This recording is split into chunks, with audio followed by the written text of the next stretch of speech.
നിങ്ങൾ വെറുതെ വഴക്കുണ്ടാക്കണ്ട. ഞാൻ രോഹിണിയെ നായികയാക്കും. ഇഷ്ടമില്ലാത്തവർക്ക് ഇപ്പൊ ഈ ട്രൂപ്പിൽ നിന്ന് ഇറങ്ങിപ്പോ. എനിക്കിഷ്ടം. നീ നോക്കിക്കോ, ഞാൻ രോഹിണിയെ നായികയാക്കും. എന്റെ പുതിയ ബാലെ ഒരു കലക്ക് കലക്കും. കലക്കും നാട്ടുകാർ എറിഞ്ഞു കലക്കും. ഇനി അങ്ങോട്ട് കലക്കിയില്ലെങ്കിൽ നിങ്ങൾ എന്റെ മോയിലാളിയുടെയും പേര് തമ്മി മാറ്റി വിളിച്ചോളി. പോടോ അവിടുന്ന്. ഇവിടെ ഉപ്പും മുളകും വാങ്ങിക്കാൻ നക്കാപ്പീച്ച കാശില്ല എന്ന് പറയുന്ന ആളാ ബാലെ കലക്കാൻ പോകുന്നത്.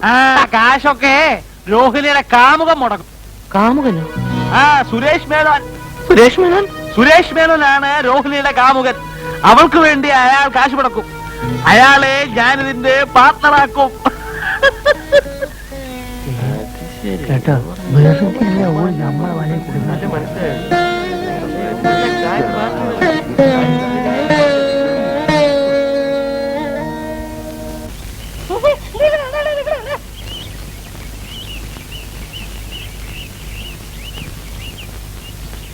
ഞാൻ രോഹിണിയെ കാത്തു നിൽക്കായിരുന്നു. എന്തേ? ഒരു കാര്യം ചോദിച്ചാ സത്യം പറയണം. ഞാനീ കേക്കണൊക്കെ ശരിയാണോ? എന്തേ കേട്ടത്? അത് രോഹിണിയും സുരേഷ് മേനോനും തമ്മിൽ. സുബ്രഹ്മണ്യം അത് വിശ്വസിച്ചോ? ചിലപ്പം പറയണത് ആൾക്കാർക്ക് എന്തേ പറഞ്ഞുകൂടാത്തെ? ഞാൻ എന്താ ചെയ്യാ? ഓരോരുത്തരുടെ വായ മൂടിക്കെട്ടാനാവോ? എന്തു പറഞ്ഞാലും ശരി, എനിക്കൊരു കാര്യം അറിയണം. രോഹിണിക്ക് എന്നെ ഇഷ്ടമാണോ അല്ലയോ എന്ന് തീർത്തു പറയണം.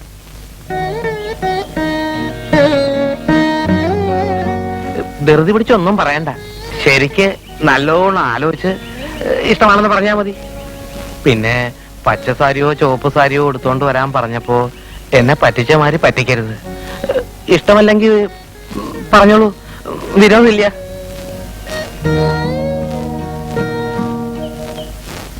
അതുകൊണ്ട് നമ്മുടെ ബാലെ ട്രൂപ്പിൽ ഒരു പാർട്ണറായിട്ട് കൂടാൻ സുരേഷ് മേനോനോടൊന്ന് പറയണം. ആളൊരു കലാസ്നേഹിയാണെന്നാണ് കേട്ടിട്ടുള്ളത്.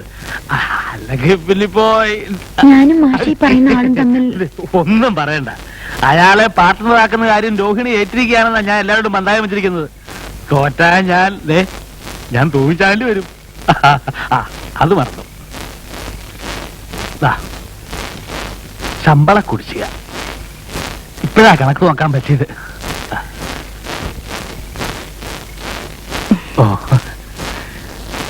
അപ്പോ ഞാൻ പറഞ്ഞ കാര്യം മറക്കണ്ട. ഈ ഒരു ഉറപ്പില മുന്നോട്ട് പോകുന്നത് കാര്യങ്ങളൊക്കെ.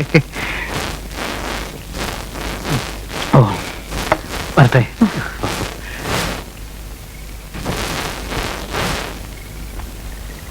പിന്നെ കുട്ടി, കാശിന് ഇനി അത്യാവശ്യം വല്ലതുകൊണ്ട് ചോദിക്കാൻ മടിക്കണ്ട. വരട്ടെ അമ്മേ.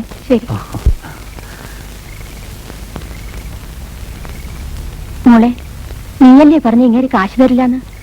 എന്നിട്ട് എന്ത് നല്ല സ്വഭാവ. അതെ അതെ, ഇപ്പൊ എന്തോ ഒരു അത്ഭുതം സംഭവിച്ചിട്ടുണ്ടാവും. അതാ ഇങ്ങനെയൊക്കെ. എന്ത് വേണമെങ്കിലും ആയിക്കോട്ടെ, ഏതായാലും കിട്ടാനുള്ള കാശല്ലേ. അമ്മേ,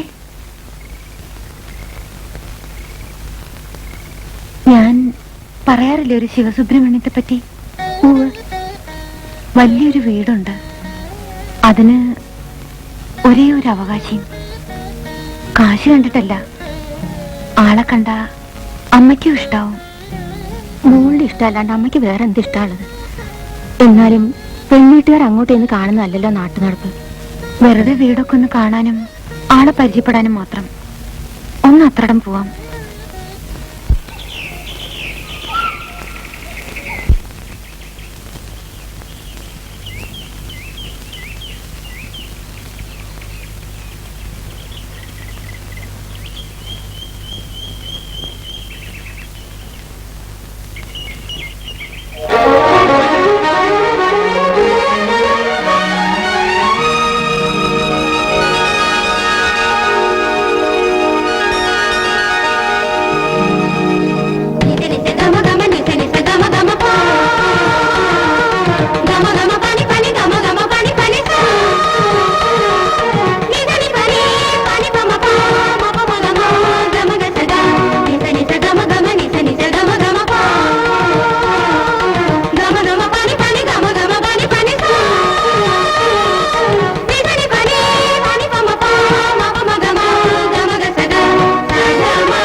എടോ എടോ, ഞണ്ട് ഈ വെയിൽ കൊണ്ട് താൻ 2 ദിവസം പനി പിടിച്ച് കിടന്നാൽ ആർക്കും ഒരു നഷ്ടം ഉണ്ടാകാൻ പോണില്ല. ഓ ബാക്കിയുള്ളവരെങ്ങാനും ഒരു ദിവസം കിടന്നാല് എത്ര പേരുടെ വയറ്റിപ്പാടാ വിട്ടാൻ പോകുന്ന എനിക്കറിയാവോ? ഓ തന്നെ തന്നെ എന്ത് പറഞ്ഞാലും തന്നെ തന്നെ. ഞാൻ പറഞ്ഞത് എനിക്ക് മനസ്സിലായോ? ഓ എന്തെന്ന് മനസ്സിലായി? വെയില് ഇടോ കൊട എനിക്കൂടെ പിടിക്കാൻ.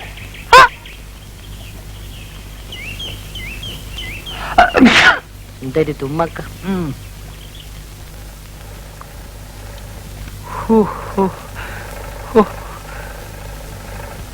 എന്റെ കർത്താവേ, എടാ വാറുണ്ണി, എന്തോ ഒന്നിങ്ങോട്ട് വന്നേ. നിനക്ക് ഞാനൊരു ഉമ്മൻ ചിരട്ട കള്ള. ഇതെന്താ പാവാടാ ഒറ്റ അലക്കണ്ടല്ലോ, നിന്റെ മോന്ത തിരിഞ്ഞു പോവും. 4 ജാക്കറ്റ് തയ്ക്കാൻ പറഞ്ഞിട്ട് അതുകൊണ്ടൊക്കെ പാവാട തയ്ക്ക. നീയൊക്കെ ഈ കിഴക്കമ്പാടത്ത് കുരിനെ ഒരു വഴിക്കാക്കും.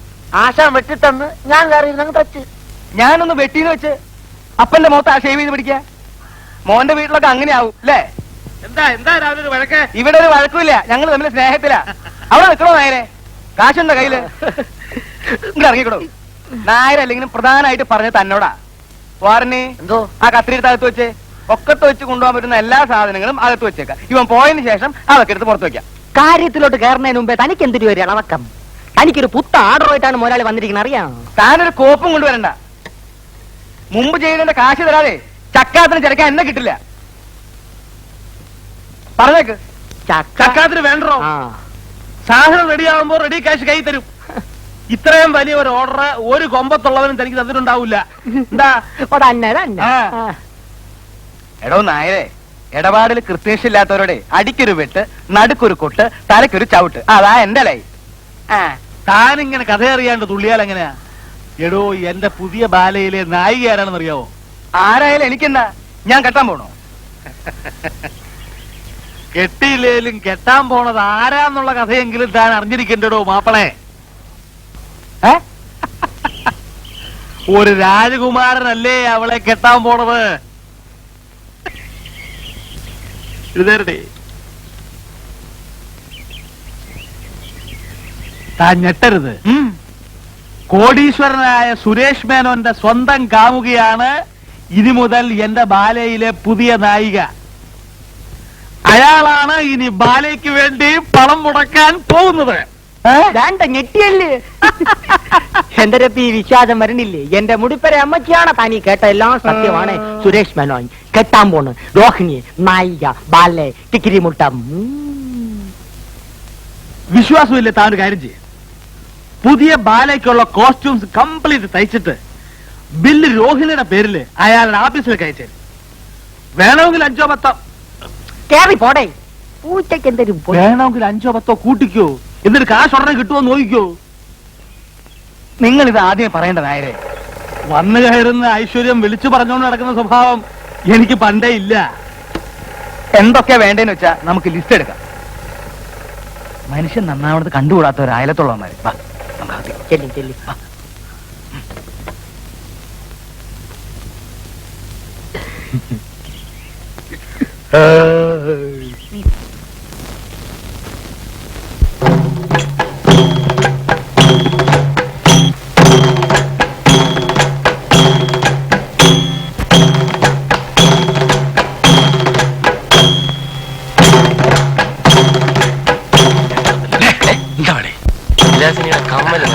അതെ, നമ്മൾ കഷ്ടപ്പെട്ടത് വെറുതെ ആയില്ല. ആദ്യമായിട്ട് ആളിന് ബഹളം ഉണ്ടാക്കായിരുന്നു കാണുന്നത്. തീരട്ട് ഞാനേതായാലും ഓടാൻ റെഡിയായി. അരുണാക്കോട്ടൊന്നും പറയാടാ. ഞങ്ങൾ കണ്ടതാ. എന്തുകൊണ്ട്?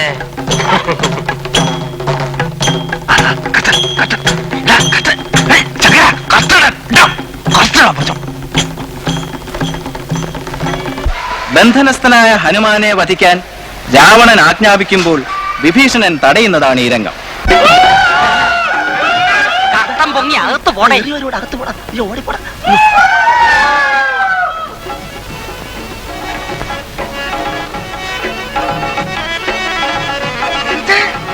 എന്ത്? സാമ്രാജ്യത്തിൽ സാമ്രാജ്യത്തിൽ എന്താണ് ഒരു അപശബ്ദം? നമ്മുടെ ഭടന്മാർ നമ്മുടെ ഭടന്മാര് ഏവനെ ഒരുത്തനെ പിടിച്ചിട്ടിക്കൊണ്ട് വരുന്നു.